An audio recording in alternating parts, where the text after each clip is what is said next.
তোমার মুখে হেগে দিয়ে চলে যাব।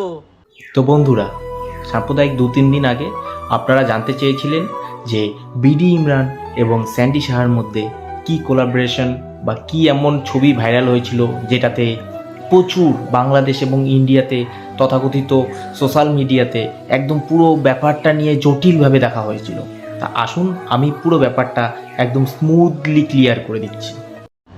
ইমরান, বিডি ইমরান, তুমি কি বললে? এটা নাটক ছিল? আমাদের ভালোবাসাটা, ছবিগুলো সব ভুল ছিল? তোমার মুখে হেগে দিয়ে চলে যাব। তো বন্ধুরা, আপনারা এবং আমরা সবাই জানি যে সাম্প্রতিককালে যে ছবিটি ভাইরাল হয়েছিল সেই ছবিটি হচ্ছে এই ছবিটি। হ্যাঁ বন্ধুরা, তো এই ছবিটি নিয়ে এত তথাকথিত কথাবার্তা হচ্ছে। তো friends, this is not breakup situation, it's all about the views like Sunny and Ritika. Okay,